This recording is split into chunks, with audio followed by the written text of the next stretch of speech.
तो सबको साफ सुनाई दे, मैं ये सोचता हूँ कि अच्छा है, अच्छा आवाज़ रहेगा साफ़ आ सभी रही है को। आपकी, एकदम साफ़ आ रही है। अच्छा, ठीक है।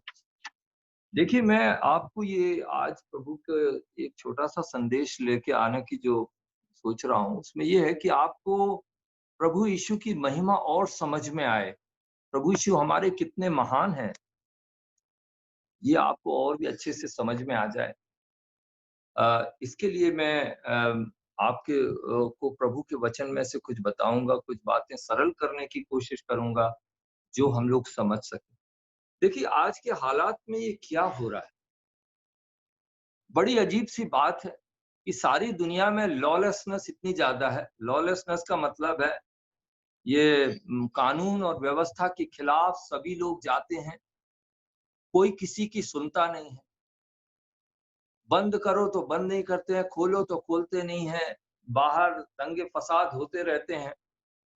लेकिन ये किसी को नहीं मालूम था कि आज से पहले कि ऐसा भी कुछ हो सकता है कि सारी दुनिया में अमेरिका से लेकर बिहार तक, जापान से लेकर ब्राज़ील तक, हर जगह दुनिया में एक साथ सारे लोग अपने घरों के अंदर बैठ जाएँगे चुपचाप।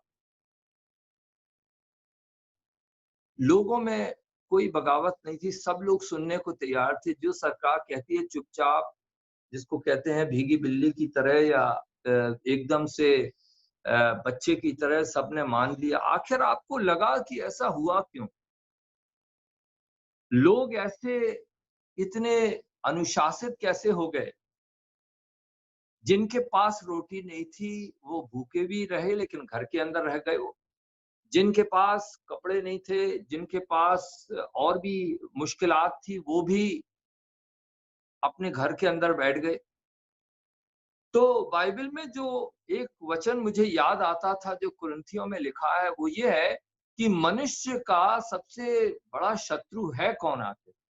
लोग सोच सकते हैं कि उसका शत्रु भारत वाले कहें कि हो सकता है हमारा शत्रु चीन है या क्रिश्चियन लोग हैं बोलें कि हमारा शत्रु ये रेडिकल लोग हैं या कोई अमेरिका बोले कि दूसरा कोई धर्म कर्म उनके पीछे है या हथियार है परमाणु बम से हम डर रहे हैं या कुछ है। सबसे बड़ा जो दुश्मन एक व्यक्ति का है वो मौत है। बाइबल में लिखा है कि मृत्यु सबसे बड़ा दुश्मन है। हम और आप जो हैं अपने सबकॉन्शियस माइंड में बिना यदि हमें कुछ हमारे अंदर एक डर छिपा हुआ है।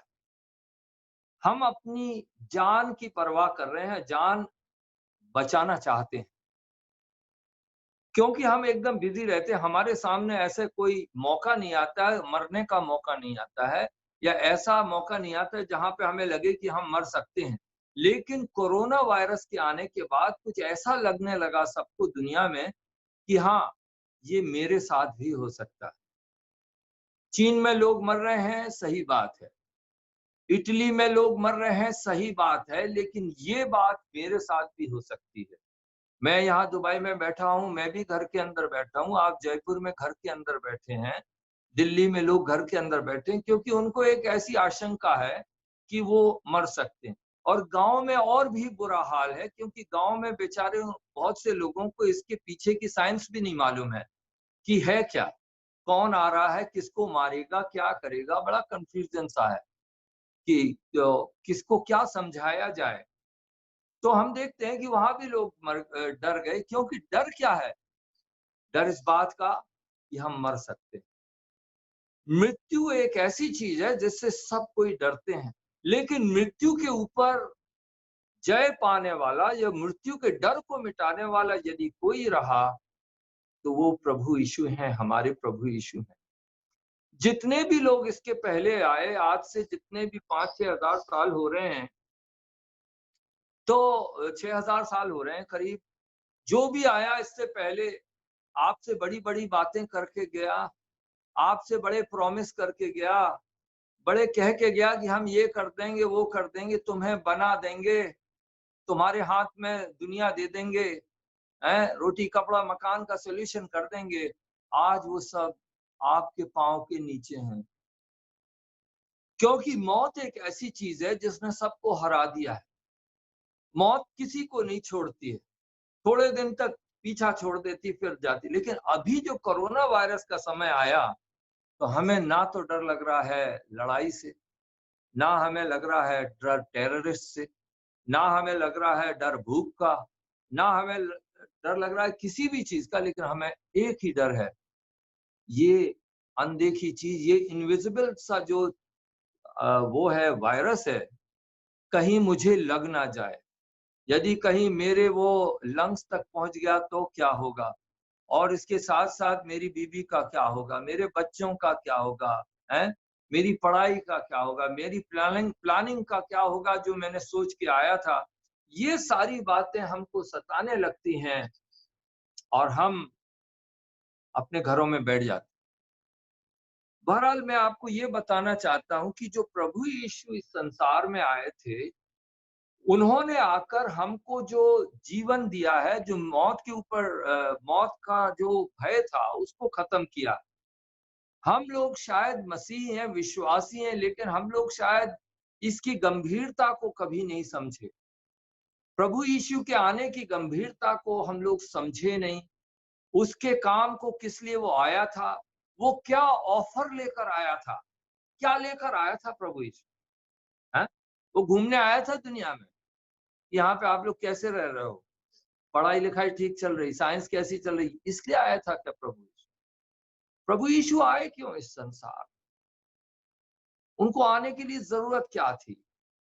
प्रभु यीशु क्यों, किस लिए आए? उसकी गंभीरता को हमने नहीं समझा।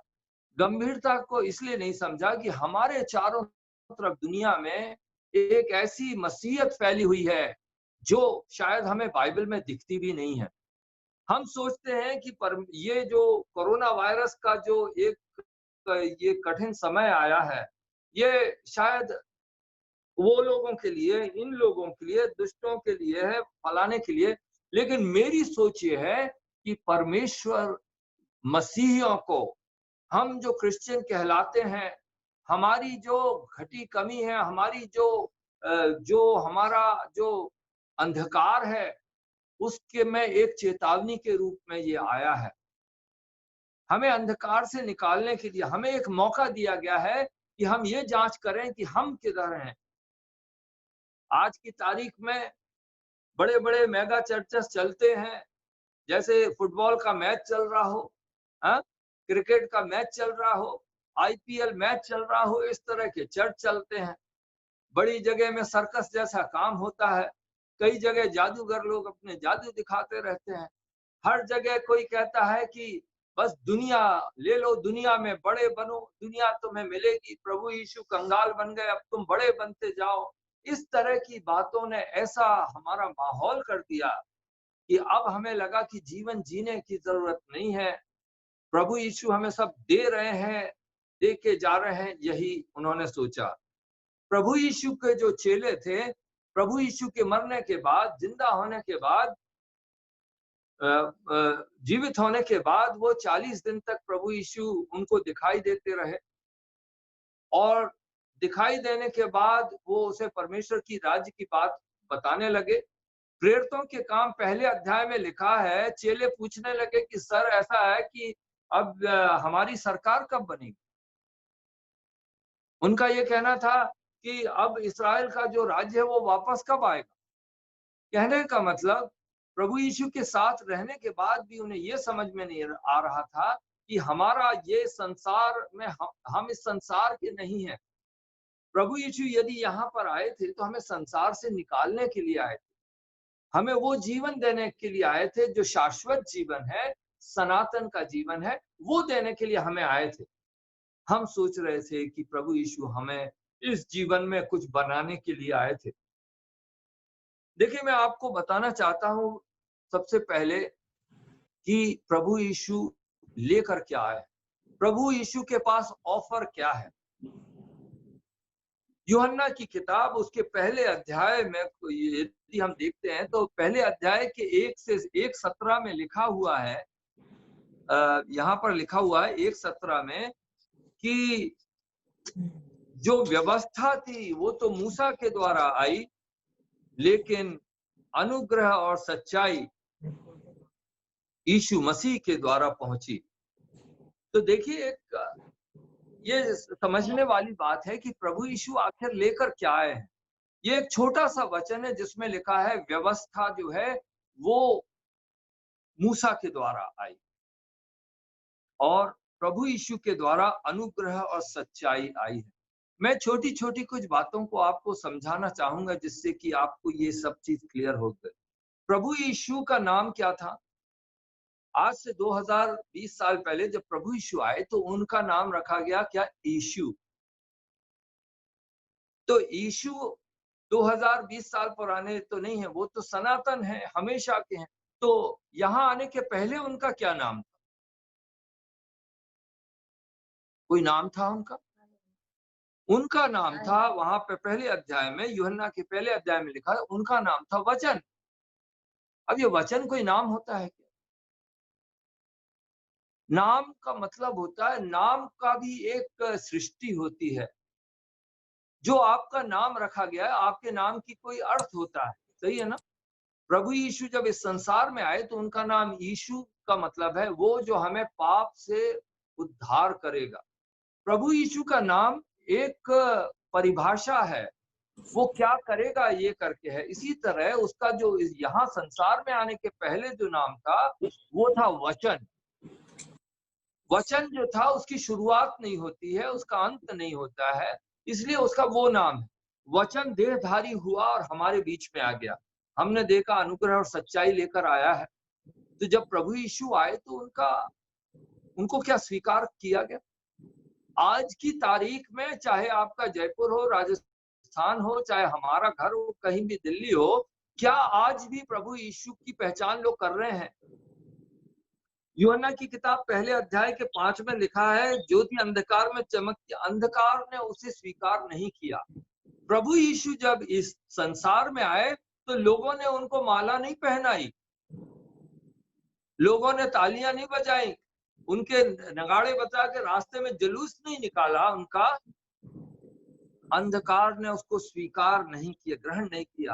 अंधकार से मतलब है जो शक्तियां इस संसार की थी, चाहे वो संसार की शक्तियां जो धर्म की शक्ति हो, चाहे वो भूत प्रेतों की शक्ति हो, चाहे वो झूठ की शक्ति हो, इन सब ने उसको स्वीकार नहीं किया। क्यों? क्योंकि वो ज्योति था और अंधकार में चमकती है और अंधकार ने उसे ग्रहण नहीं किया। वो ज्योति बनकर आया है और अंधकार में आएगा तो अंधकार के काम प्रकट हो जाएंगे। उन्होंने उसको स्वीकार नहीं किया। उसके बाद हम देखते हैं 10वें पद में, वो जगत में था और जगत उसके द्वारा उत्पन्न हुआ और जगत ने उसे नहीं पहचाना। जगत उसके द्वारा उत्पन्न हुआ, उसने नहीं पहचाना। कौन से पढ़े बता रहे हो? आज भी बहुत से लोग हैं प्रभु यीशु को पहचान ही नहीं रहे हैं। वो सामने खड़ा है 2000 साल पहले वो रास्तों में घूमा, गलियों में घूमा, लोगों के उनके आराधनालय में गया, लेकिन वो पहचान ही नहीं पाए। उसके द्वारा उत्पन्न हुआ। समझिए कि एक बच्चा है, वो बच्चा अपनी माँ के साथ बड़ा हो रहा है, बड़ा हो गया, खाना खाने लगा, उसके बाद स्कूल गया, उसके बाद कॉलेज गया, उसके बाद बढ़िया उसको नौकरी मिल गई। उसके बाद उसकी माँ या उसका बाप पहुंचता है, ट्रेन से 3 दिन की यात्रा करके उसके घर पहुंचता है, तो वो दरवाजा खोल के पूछता है कि आप हैं कौन? आप कौन हैं? पहचाना ही नहीं। इस संसार ने परमेश्वर को नहीं पहचाना। फिर हम देखते हैं तीसरी बात यहाँ कि वो अपने घर आया और उसके अपनों ने उसे ग्रहण नहीं किया है। अभी आप देख रहे थे ना कि आपके राजस्थान से लेकर महाराष्ट्र से लेकर हर जगह मजदूर लोग जो थे बेचारे अपने बीवी बच्चों के साथ या अकेले, बहुत से अकेले मजदूरों के परिवार, कोई बिहार में था और कोई उत्तर प्रदेश में था, कोई सैकड़ों मील पैदल चल रहा है बिना चप्पल के, बिना खाए, और वो आखिर जब पहुंचता है अपने घर में पहुंचता है, गांव में पहुंचता है, थका मांदा गिरता पड़ता, और जाके अपने गांव में पहुंच के खटखटाता है दरवाजा। तो दरवाजा खोल के क्या बोलते हैं? जो घर के लोग हैं वो कहते हैं नहीं, आप इधर नहीं आ सकते, है ना?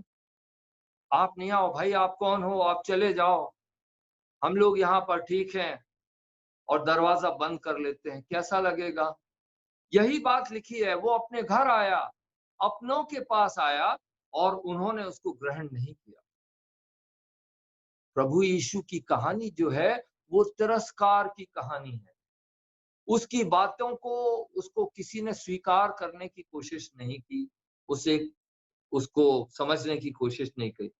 लेकिन जब प्रभु यीशु आते हैं तो वहां पे 18 पद में लिखा है उसके, परमेश्वर को किसी ने कभी नहीं देखा, इकलौता पुत्र जो पिता की गोद में है उसी ने उसे प्रकट किया। तो प्रभु यीशु जब इस संसार में आते हैं तो क्या करते हैं? हैं? वो अपने गांव में रहते हैं, पहले 30 साल तो वो टेबल कुर्सियां बना रहे हैं, है ना?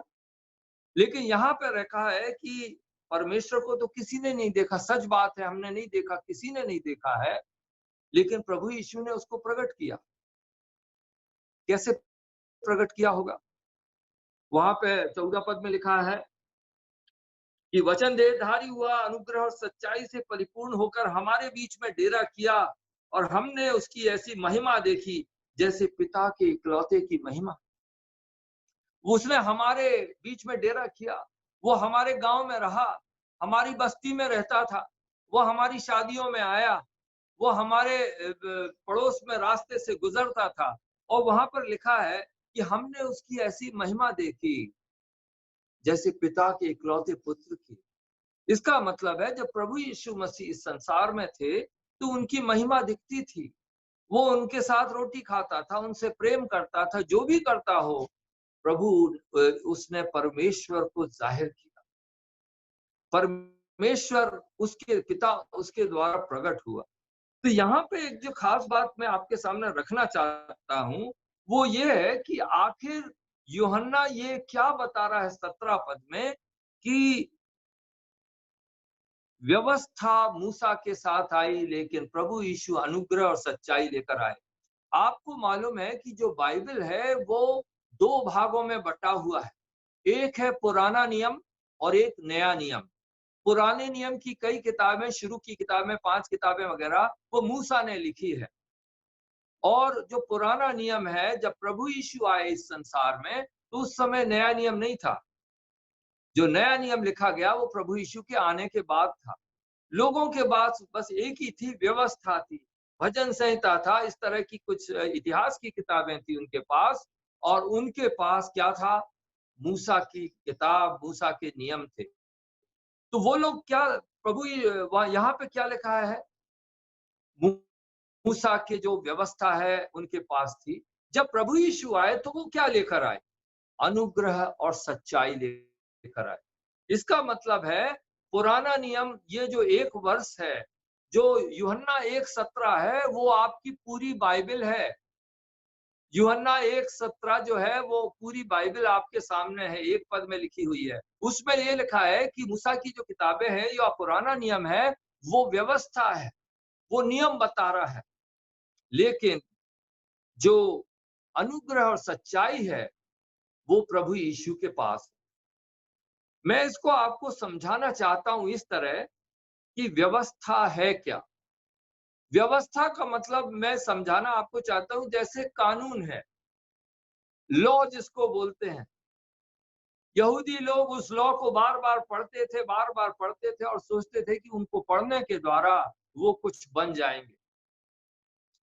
वो तो यदि सही समय बात में समझाया जाए तो ये है कि व्यवस्था का मतलब है कि वो आपकी ब्लड रिपोर्ट, जैसे डॉक्टर के पास जाते हैं तो आपकी ब्लड रिपोर्ट ले लेता है, वो बताता है कि आपको ये फलाना बीमारियां हैं। इसी तरह जो कानून था, जो व्यवस्था था, वो ये बताता था कि इंसान कितना में क्या कमी है, क्या घटी है, इंसान क्या बन सकता है, ये सारी चीजें बताई थी। तो वो तो हो गई व्यवस्था। और अनुग्रह और सच्चाई जो है वो है परमेश्वर की दवा।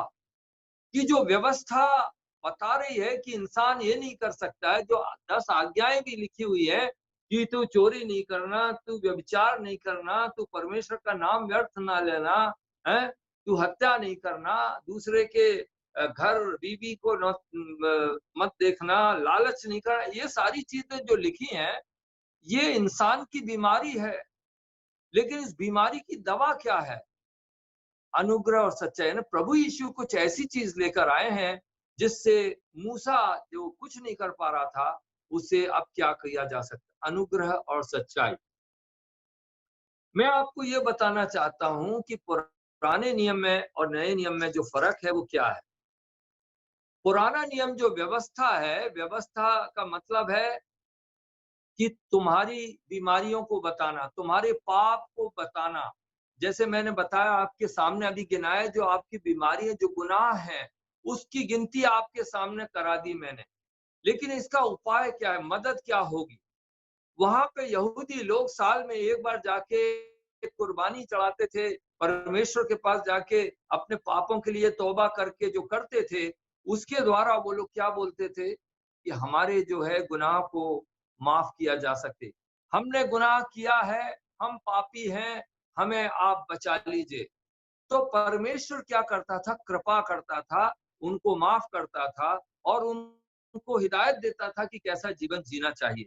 जो पुराने नियम का एक वर्ड है जिसको बोलते हैं कृपा, और नए नियम का एक वर्ड है जिसको बोलते हैं अनुग्रह। अब अनुग्रह जो ऐसा है वो प्रभु यीशु लाए हैं, इसलिए अनुग्रह जो शब्द है वो नए नियम में हमको ज्यादा दिखाई देता है। तो अनुग्रह का मतलब क्या है? क्या ये अनुग्रह का वर्ड आपके न्यूज़पेपर में आता है? क्या आप अपनी साइंस की किताब में ये पढ़ते हैं अनुग्रह? क्या आप हिंदी व्याकरण में या हिंदी की लिटरेचर में अनुग्रह को पढ़ते हैं? या आप रास्ते में चलते हुए दुकानदारों से बात करते समय अनुग्रह का शब्द इस्तेमाल करते हैं? नहीं करते। कृपा भी शब्द है, बहुत कम यूज़ होता था, लेकिन मैं आपको बताना चाहता हूँ जो कृपा थी पुराने नियम में थी, कि लोग पाप करते थे और साल में एक बार जाकर पापों के लिए तौबा करते थे और उन पर कृपा हो जाती थी, परमेश्वर उनको माफ कर देता था। और अनुग्रह के बारे में लिखा है कि इब्रानियों की किताब 4थे अध्याय में लिखा है कि अनुग्रह क्या है? अनुग्रह परमेश्वर की एक सहायता है, एक मदद है। उस अनुग्रह के द्वारा हम पाप पर विजय प्राप्त करते हैं। ये परमेश्वर की शक्ति है जो हमें मिलती है, जो सहायता है। वहां पर लिखा है जरूरत के समय अनुग्रह मिलना, इब्रानियों 4 में लिखा है। तो मैं आपको ये बताना चाहता हूं कि जो कृपा, पुराने नियम में कृपा जिसको बोलते थे और नए नियम में प्रभु यीशु जो लेकर आए हैं उसको बोलते हैं अनुग्रह। कृपा जो है वो व्यवस्था के साथ, कानून के साथ चलता है, लेकिन अनुग्रह जो है वो प्रभु यीशु के साथ चलता है, प्रेम के साथ चलता है। तो इसको समझाने के लिए मैं एक बात बताता हूँ कि कृपा क्या है। कृपा पुराने नियम में चलता था जहाँ पे इंसान गुनाह करता था, गुनाह करने के बाद जाके तौबा करके उसकी गुनाहों की माफी लेता था। और मैं उसको कृपा और अनुग्रह को समझाने के लिए ये अभी कोरोना का जो प्रॉब्लम चल रहा है उसी से आपको समझाता हूँ। जो कृपा है उसको समझिए कि वो दवा है, दवा, मेडिसिन, टैबलेट हो गया, सिरप हो गया, है? दवाई की दुकान में जाके आप क्या लेते हैं? दवा लेते हैं किसी चीज के लिए। और जो अनुग्रह है उसको समझने के लिए हम क्या बोलेंगे? उसको बोलेंगे वैक्सीन। आपको मालूम है ना वैक्सीन क्या होता है, टैबलेट क्या होता है? उसी से आपको समझ में आएगा कि कृपा और अनुग्रह क्या चीज होती है। तो हम देखते हैं इधर पे, कृपा का मतलब है आदमी पहले गुनाह कर देता है, उसके जाके परमेश्वर के सामने रोता है और परमेश्वर उसको माफ कर देता है। जिस तरह हम बीमार हो जाते हैं, हमको बुखार आ जाता है, हैं? हमको कोई टीबी हो जाती है? या चिकन पॉक्स हो जाता है, तो हम जाते हैं बाजार में, दुकान में जाते हैं और डॉक्टर हमको मेडिसिन लिख देता है, टैबलेट लिख कर देता है, इंजेक्शन लगा देता है और हम घर में जाके उसको 1 हफ्ता खाते हैं और उसके बाद ठीक हो जाते हैं। सही है ना? इसको बोलते हैं कृपा। कृपा और टैबलेट और मेडिसिन ये एक चीज है। लेकिन अनुग्रह को समझने के लिए हम वैक्सीन को ले सकते हैं। जो वैक्सीन की बात अभी सब लोग कर रहे हैं कि कोरोना का वैक्सीन निकालना चाहिए, वो क्या चीज है? वैक्सीन का मतलब है कि आप यदि उसका इंजेक्शन ले लोगे तो आप फिर कोरोना के पास जाओगे तो कोरोना आपका कुछ नहीं बिगाड़ सकता। आप वैक्सीन लगा लेंगे, उसके बाद आपको वो बीमारी ना पकड़ सकती है, ना छू सकती है। मतलब ये है कि बीमार होने के पहले जो दवा मिलती है, उसको वैक्सीन बोलते हैं और बीमार होने के बाद जो दवा मिलती है, उसको मेडिसिन टैबलेट बोलते हैं। पाप में गिरने के बाद जो दवा होती है, उसको कृपा बोलते हैं और पाप में गिरने के पहले जो शक्ति हमको मिलती है, उसको हम अनुग्रह बोलते हैं। ये मैंने आपको समझाने के लिए कर दिया कि आपको याद रहे कि प्रभु यीशु कितने महान हैं। वो जो हमारे बीच में आए हैं, हमें पाप पर विजय देने के लिए आए हैं। वो ऐसे डॉक्टर नहीं है जो कि बार-बार हमें खाँसी होती है और हर रोज़ जाना पड़ता है डॉक्टर के पास। वो हमारे प्रभु यीशु ऐसे हैं जो हमारे पाप का इलाज भी करते हैं और उसके बाद उस पर हमें विजय भी देते हैं। ये हमारे प्रभु यीशु हैं। तो हमने अभी देखा कि जो व्यवस्था है, जो कानून है और अनुग्रह, इसके बीच में क्या फ़र्क है? और हमने कृपा और अनुग्रह के बीच में देख लिया कि ये क्या फ़र्क है।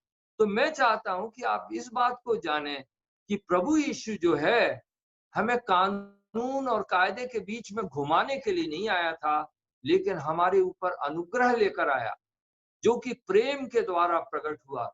उसने क्रूस पर अपनी जान देकर हमारे ऊपर अनुग्रह उंडेला है। उसे मरने की क्या ज़रूरत थी?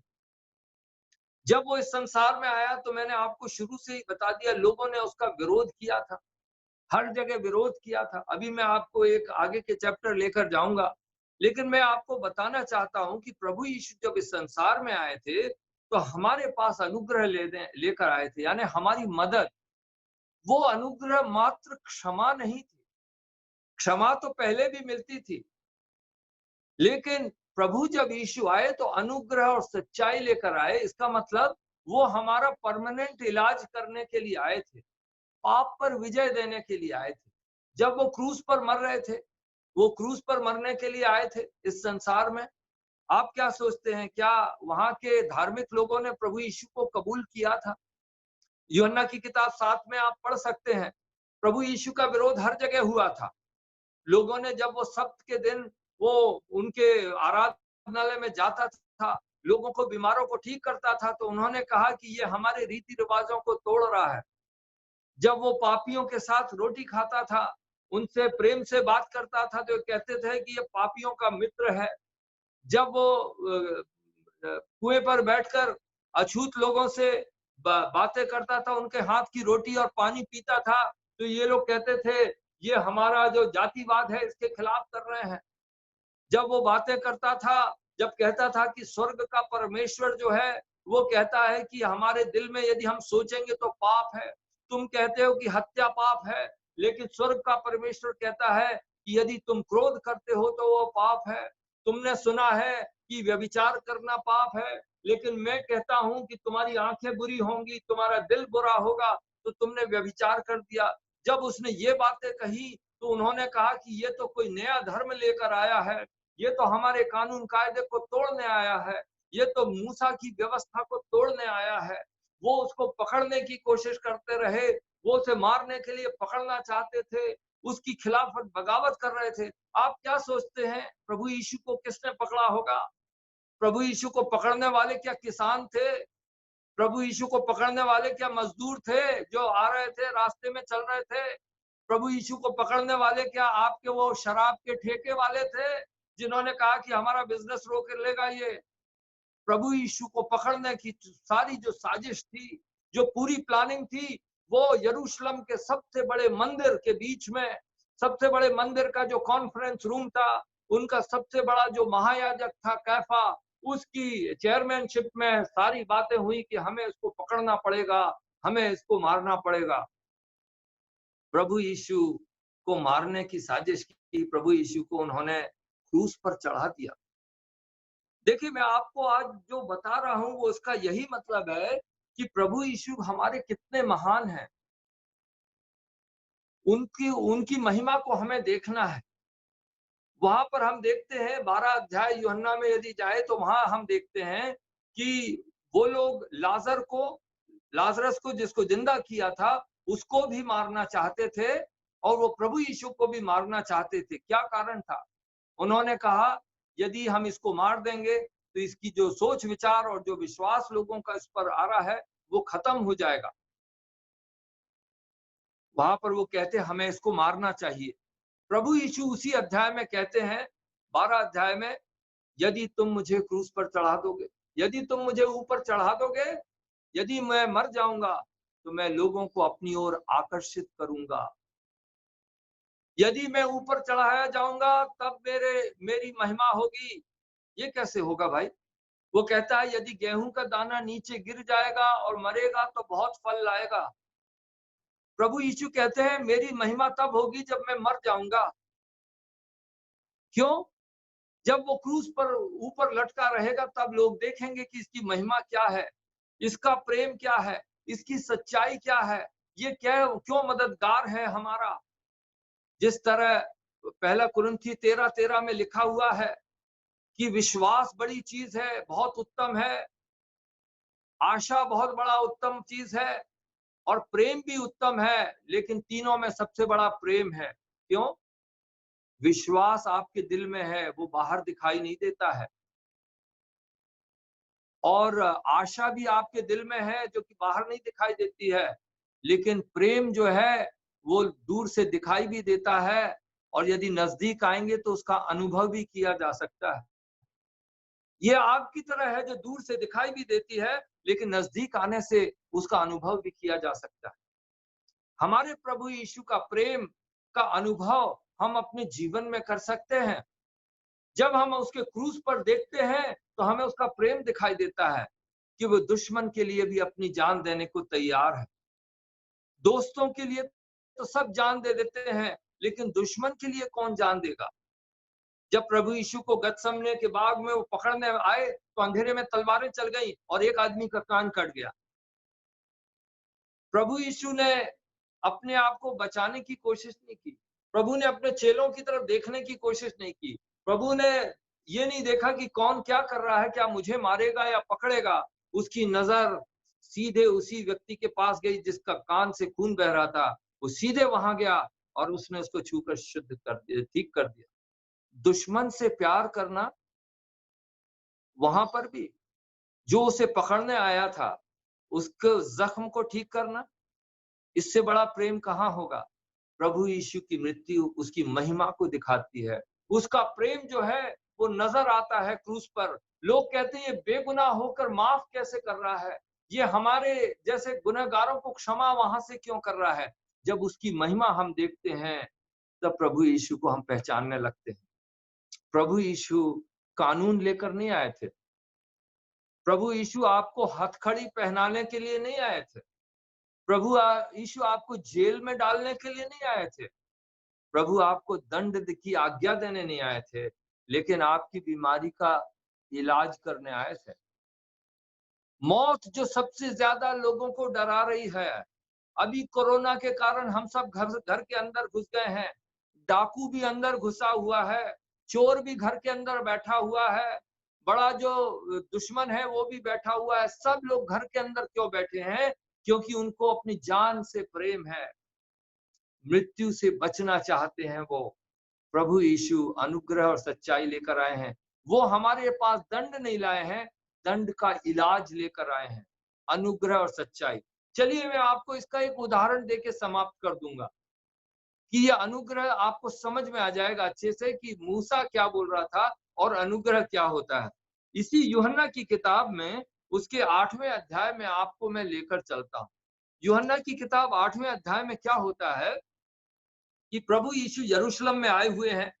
7वें अध्याय में लोग उसकी बहुत खिलाफत करते हैं, लोग उसे पकड़ना चाहते हैं, क्योंकि यहूदिया जो इलाका था जहां यरूशलेम था वहां पढ़े लिखे लोग थे, बड़े धार्मिक लोग हुआ करते थे, पंडित लोग थे जो कि बहुत पढ़े लिखे थे।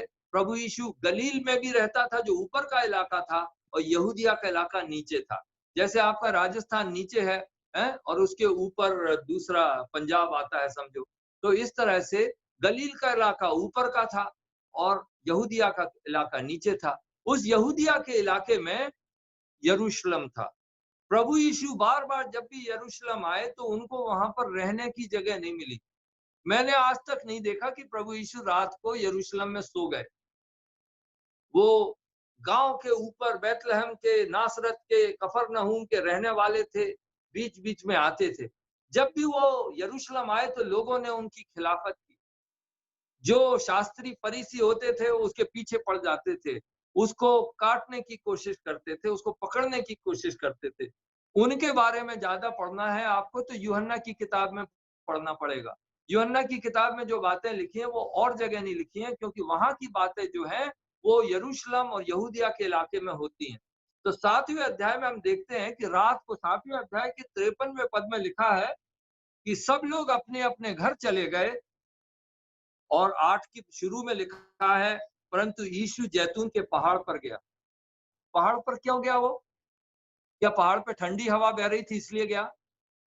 या उसको सितारे देखने थे कि क्या माहौल है इसलिए गया? वो इसलिए गया ऊपर कि उसको सब लोग अपने अपने घर चले गए। किसी ने ये नहीं बोला कि प्रभु जी आप हमारे घर आइए ना, रोटी खाएंगे उसके बाद सो जाएंगे, सुबह आ जाना। किसी ने उसको नहीं बुलाया। सब अपने अपने घर चले गए और प्रभु यीशु पहाड़ पर चले गए। पहाड़ पर जाने के बाद सुबह उन्हें किसी ने नाश्ता नहीं दिया, हाँ? किसी ने उनको गाड़ियों में नहीं घुमाया। वो सीधे पैदल आते आते कहाँ आ गए? यरूशलेम के मंदिर में आए। मंदिर के बाहर वो बैठे हुए थे, हैं? अंदर तो पढ़े लिखे लोग बैठते हैं ना मंदिर के। प्रभु यीशु कहाँ बैठे थे? दालान में, मैदान में ऐसे बैठे थे मंदिर के बाहर। वहां पर जब बैठे थे तो जो फरीसी लोग थे, जो धर्मगुरु लोग थे, वो लोग एक औरत को पकड़ कर ले आते हैं और शास्त्री फरीसी पकड़ कर ले आते हैं और क्या बोलते हैं? वो ये बोलते हैं कि ये औरत जो है ना, ये व्यभिचार में पकड़ी गई है। और हमारा मूसा जो है ना, मूसा क्या बोल रहा है? मूसा ये कह रहा है कि ऐसी स्त्रियों को क्या करना चाहिए? पत्थरों से मारना चाहिए। तो वो अपनी बाइबलें लेके आए थे सब लोग, जो हमने बोला था यूहन्ना 1:17 में क्या लिखा है? मूसा ने क्या दिया उनको? पुराना नियम दिया है, उसमें सारे कानून लिखे हैं। तो वो कानून के लेकर आ गए, ब्लड रिपोर्ट लेकर आ गए और कहा कि ये तो मरने की केस है। तो सब लोग आ गए, उन्होंने पत्थर लेकर आए और कहा कि मूसा कह रहा है, हमारी व्यवस्था कह रही है कि इस औरत को पत्थरों से मार देना चाहिए।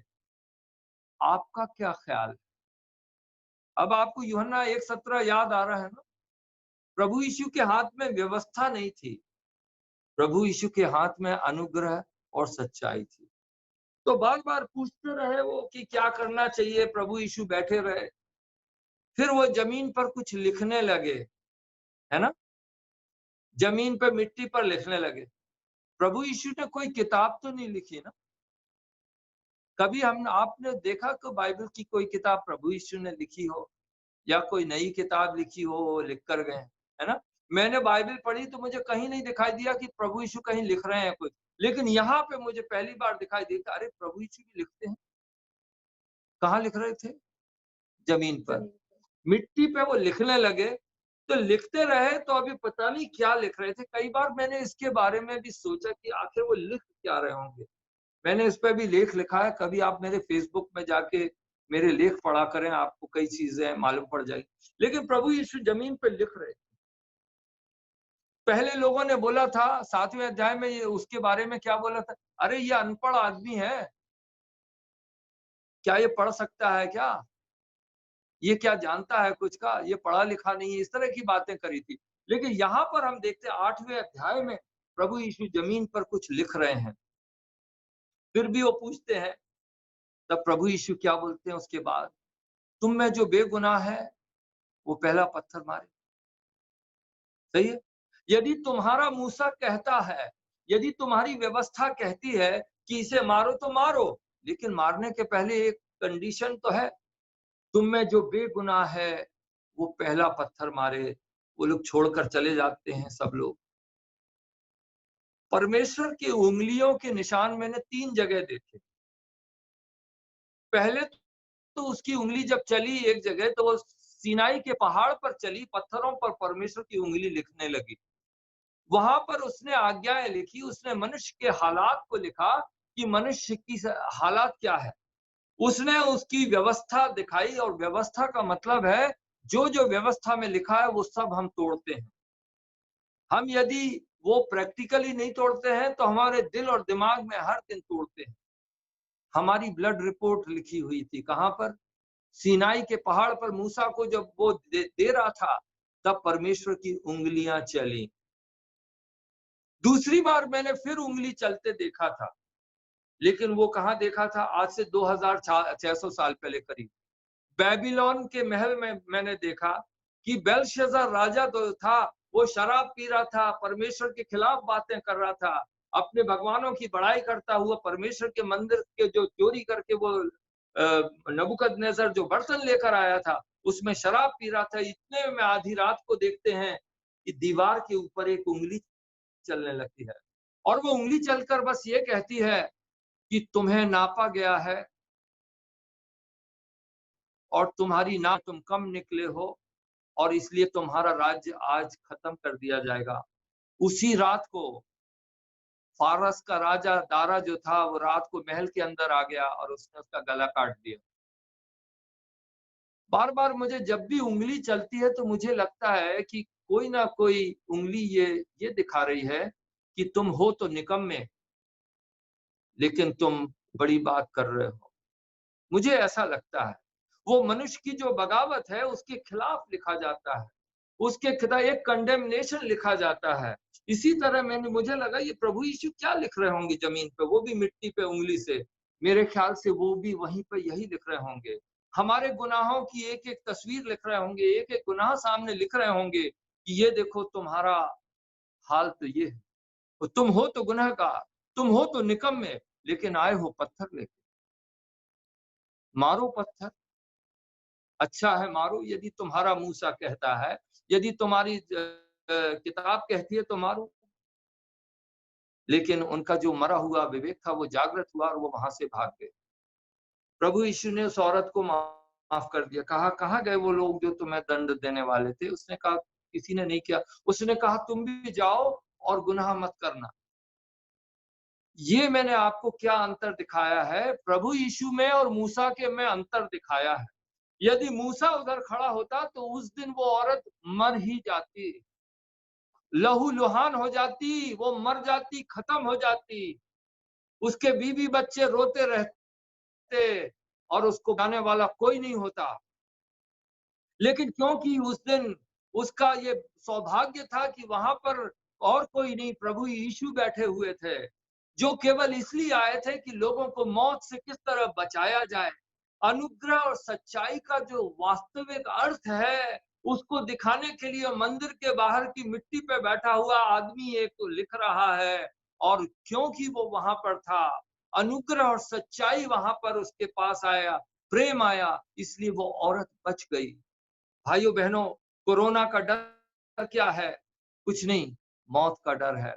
इंसान का जो छिपा हुआ डर है, चाहे वो दिल्ली में हो, चाहे जयपुर में हो, चाहे अमेरिका में हो, न्यूयॉर्क में हो, सब लोगों का डर एक ही है। चाहे वो चेहरा बड़ा बताएंगे, सामने आके हंसेंगे, ऊंची ऊंची बातें करेंगे, लेकिन मैं आपसे कहना चाहता हूं कि उसके पीछे एक बहुत बड़ा डर है और वो डर है मौत का डर। प्रभु यीशु ये पहला कुरिन्थी 15 में लिखा है कि मौत तेरा डर कहाँ रहा, तेरा डंक कहाँ रहा, पाप तेरा डंक कहाँ रहा। हमने मौत पर फतह पाई है, प्रभु यीशु जीवित हो चुके हैं। यदि आप प्रेरितों के काम पहला, दूसरा, तीसरा, चौथा पढ़ेंगे तो आपको एक ही बात मालूम पड़ेगी कि उसके चेले एक ही बात बोलते थे, पाप से मन फिराओ, और बराबर कहते थे लोगों को कि हाँ वो प्रभु यीशु मर के जिंदा हो गया है। मौत पर जय की बात की खुशखबरी है। हम लोगों को लोगों ने झूठ बोलकर, हमको बेवकूफ बनाकर लोगों ने कहा है कि हम तुम्हें दुनिया में बड़ा बनाएंगे। शिष्य थॉमसन तुम बड़े बन सकते हो, तुम्हारा नाम हो सकता है, तुम्हारे लिए हम पब्लिक इकट्ठा करेंगे, भाषणबाजी करवा देंगे, तुम्हारा नाम करा देंगे। हमसे झूठ बोला है, लेकिन हमें बाइबल को देखना है। पहले शताब्दी के व्यक्ति जो प्रचार करते थे, ये कहते थे उसने मौत पर फतह पाई है, वो मौत से जिंदा हुआ है। आज हमारा संदेश इस संसार में, आज हमारा संदेश इस कोरोना वायरस के सामने एक ही होना चाहिए जो प्रभु यीशु का था और उसके चेलों का था। पहला था मन फिराओ, यानी पाप मुद्दा है। पाप है सबसे बड़ा खतरनाक चीज। कोरोना नहीं है, कोरोना कुछ नहीं है। पाप जो इतना खतरनाक है, उसके लिए मन फिराना, ये यूहन्ना ने बोला, ये प्रभु यीशु ने बोला, ये उसके चेलों ने बोला, और फिर उसके बाद उन्हें ये भी बताना है मौत पर फतह आ चुकी है। कोरोना से डरने की बात नहीं है, मौत को हरा चुका है कोई। भाइयों बहनों, मैं आपको हिम्मत दिलाना चाहता हूँ और बोलना चाहता हूँ कि प्रभु यीशु के पीछे लग जाइए। आपने मेरे फेसबुक में कभी पढ़ते होंगे, मेरे आर्टिकल्स में आजकल मैंने एक नया टाइटल डाल दिया है, शिष्याश्रम का या सिस्टर थॉमसन का मन फिराव प्रचार। अब मैं और कोई बातें नहीं बोलना चाहता हूँ, मैं भी बदल गया हूँ। कोरोना के पहले मैं जो सिस्टर थॉमसन था, वो तो मर गया ना, कोरोना ने उसको काट लिया। तो अभी कौन सा जिंदा है? अभी एक दूसरा सिस्टर थॉमसन जिंदा है। वो कौन है? वो कहता है पुराना सिस्टर थॉमसन इधर उधर की बातें करता था, चर्च वाले बुलाते थे, बड़े गाना गा रहा है तो कहीं भाषणबाजी कर रहा है। अभी ये दूसरा वाला सिस्टर थॉमसन है ना, वो क्या कर रहा है? उसने ये निर्णय किया है कि अब पाप के मुद्दे को मैं आगे लेकर जाऊंगा, मन फिराव की बातें करूंगा, मौत पर फतह की बातें करूंगा। ये मेरा इरादा है। मैं आपको हिम्मत दिलाना चाहता हूँ आज भाइयों बहनों, आप हिम्मत लीजिए, आपकी ताकत है। आप एक ये मत सोचिए कि आप कमजोर हैं, आप अकेले हैं, आप गांव में हैं, आप शहर में हैं। प्रभु आपके द्वारा आपके शहर को हिला देगा। आप उसके संदेश को लेकर तो जाइए, बोलिए तो लोगों से मन फिराओ और मौत पर फतह के बारे में। प्रभु यीशु यही लेकर आए थे, अनुग्रह और सच्चाई। एक तो मूसा पत्थर लेके मार देता उस औरत को, लेकिन प्रभु यीशु ने आकर उसको बचा लिया। यही तो सुसमाचार है। प्रभु हम लोगों की आशीर्वाद दे, हम लोगों से बातें करे, हमें हिम्मत दे, पवित्र आत्मा की भरपूरी दे, अनुग्रह और सच्चाई से भर दे कि हम उसके शुभ संदेश को लेकर गली गली, गांव गांव, घर घर चले जाएं। सबको जय मसीह, प्रभु का आशीर्वाद दे। जय मसीह। जय मसीह की, जय मसीह की। थॉमसन भाई बहुत बहुत धन्यवाद। और बहुत ही सुंदर बात हमने सीखी। हालांकि ये बात मैंने संडे को भी आपके मुंह से सुनी थी कि कोरोना से पहले और कोरोना के बाद में हमारे जीवन में क्या परिवर्तन होगा।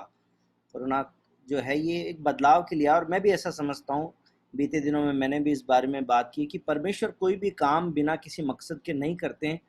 और यदि परमेश्वर ने इस परिस्थिति को अलाउ किया है तो वो इसलिए किया है ताकि हम अपने जीवन में जो समझौते भरा जीवन है, जो हमारा ठंडा और गुनगुना जीवन है, मसीह तो हो गए हैं हम लोग, प्रभु को तो जान गए हैं, पापों की क्षमा तो मांग लिए, लेकिन फिर से कार्नल हो गए, दुनिया की बातों में चल पड़े।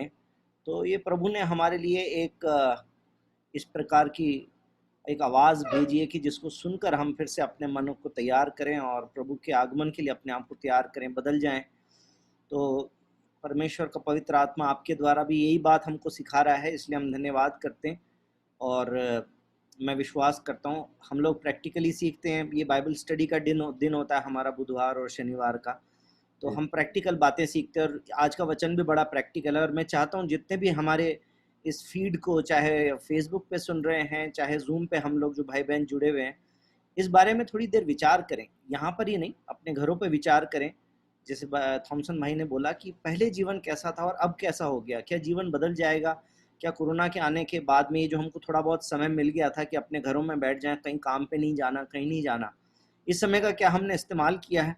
क्या हमने परमेश्वर के वचन को सीखने की कोशिश की है? क्या प्रभु के साथ में थोड़ा सा ज़्यादा समय बिताने की कोशिश की है? ये इम्पॉर्टेंट है। और ज़रूर अगर प्रभु के वचनों को लेकर बैठें तो प्रभु ने हमसे बातें की हैं, मैं ऐसा विश्वास करता हूँ। और सिर्फ ब्रिजेश भाई या थॉमसन भाई सिखाने वाले नहीं हैं, कल को प्रभु आपको भी इस्तेमाल करेगा ताकि आप भी जगत के छोर तक जाके प्रभु के गवाह बन सकें। अपने आप को इस बात के लिए तैयार करें, क्योंकि ये समय है, अब समय आ गया है, हम लोग काफ़ी नज़दीक हैं प्रभु के आगमन के। इसलिए अपने जीवनों को परमेश्वर के हाथों में सौंप दें और परमेश्वर को बदलाव करने दें। पवित्र आत्मा जो बदलाव करना चाहते हैं, प्रभु को बोलें कि प्रभु आप मेरे जीवन में बदलाव करें, और प्रभु करेंगे। आइए हम लोग प्रार्थना करें, उसके बाद में हम लोग अपनी लाइव फीड को बंद कर देंगे। और जो जूम पे जो लोग हैं वो लोग जय मसीह की कर सकते हैं। यदि किसी के मन में कोई सवाल है तो सवाल पूछ सकते हैं, थोड़ा सा कुछ बातचीत करने का मौका रहेगा। लेकिन इस समय अपनी आंखों को बंद करें, हम लोग प्रार्थना करें। प्रभु परमेश्वर, हम धन्यवाद करते हैं, बीते दिनों में आपने जो बातें हमसे की प्रभु जी, उसका बहुत सुंदर कल्मिनेशन आज थॉमसन भाई के प्रचार के द्वारा हुआ प्रभु, और उन बातों को आपने बड़े प्रैक्टिकल तरीके से हमारे बीच में रखा कि सच में ये कोरोना के आने से पहले जो हमारा जीवन था, क्या कोरोना के जाने के बाद में भी वैसा ही रहेगा या हम बदल जाएंगे? क्या हम सिर्फ व्यवस्था से बच गए हैं, हम अपने पापों की हमने क्षमा पा ली है, बस इसी बात की खुशी है, या उसके अनुग्रह को पा लेना चाहते हैं ताकि आगे को भी पाप ना करें? प्रभु यीशु मसीह सिर्फ आप पापों की क्षमा करने नहीं, परंतु पाप के ऊपर जय दिलाने के लिए आए थे प्रभु। आपके वचन में बार बार लिखा है कि जो जय पाए उसे मैं ये दूंगा, उसे मैं वो दूंगा। प्रभु जी, जीवन का मुकुट उसी के लिए है, जीवन के वृक्ष में से फल खाने के लिए उसी के लिए है प्रभु जी, और आपका सिंहासन के नज़दीक बैठने का मौका उसी के लिए जो जय पाए। और हम प्रार्थना करना चाहते हैं प्रभु कि हम वचन के सिर्फ सुनने वाले नहीं, परंतु उसके अनुसार चलने वाले बन सकें, और हम जयवंत बने। पवित्र आत्मा हमारी सहायता करिए, सुनने वालों को, बोलने वाले को, हर एक को आप आशीष दें परमेश्वर, और अपने अनुग्रह में हमको चलाएं और हमारे विश्वास को और बढ़ाएं। आपके दूसरे आगमन के लिए हमको तैयार करें। सारी महिमा और आदर आपको देते हैं बड़े धन्यवाद के साथ। प्रार्थना प्रभु यीशु के नाम से मांगते हैं, आमीन।